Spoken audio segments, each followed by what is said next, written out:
Hello YouTube, BradZ06 here. Want to talk about something else now. As I was saying, I was selling a lot of stuff. The only reason why I'm selling again is because I'm buying property. And I'm looking to close on a house now, so hopefully that goes through. Wish me luck on that, guys.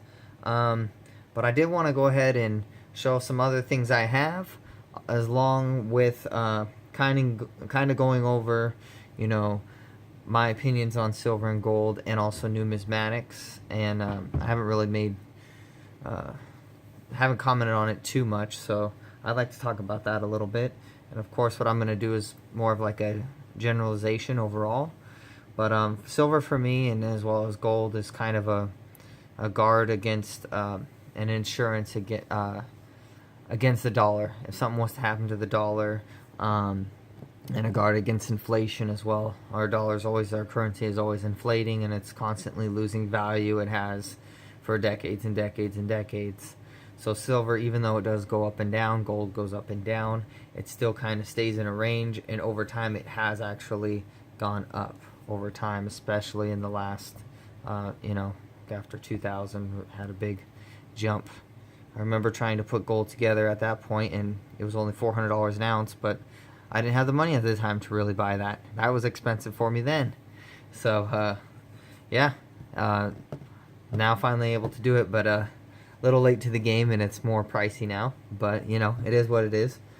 So that's the thing about that. Also with silver, in a, excuse my French, when a shit hits the fan kind of situation, I don't think silver is going to be valuable right off the bat. I think after the dust settles and everything like that, it could form a currency. It already does. People already see it as having value, but on a mainstream and kind of larger grand scheme of things, I think eventually it would have that in that scenario.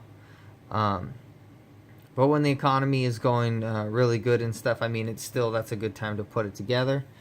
I think regardless, no matter what, no one has a crystal ball, regardless of what's happening or what's going to happen, I think overall it's a good investment. But like a lot of people have said, it's kind of a long-term investment, and buy low, sell high. That's always the way to go about it. That's what I would do. And I'm in it for the long haul as well. Overall, again, this is kind of a one exception thing that I'm doing, but overall that's what I would do. But yeah, I really think, again, if the dollar lost some value or lost its value, this could be something that would take over.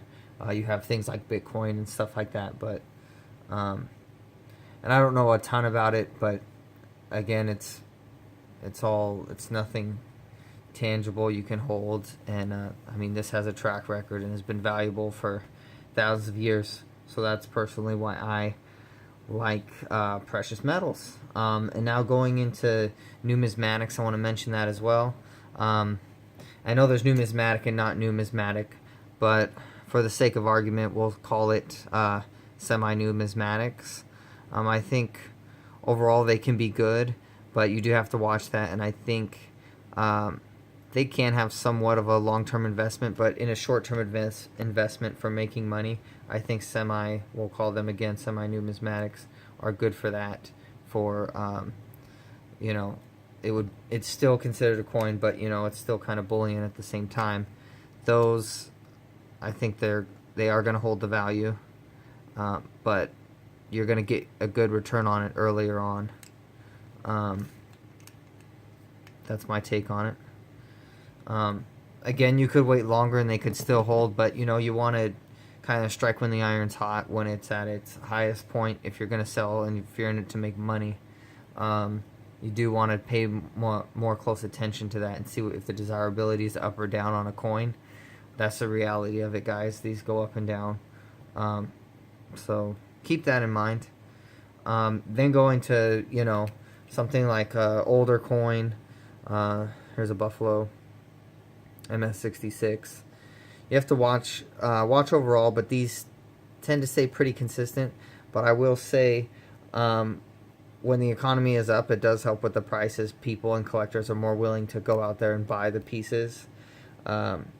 More key dates are going to hold their value even more so than something like this. This isn't a key date. This is a common date. It just happens to be in a pretty high grade. MS66 is very high.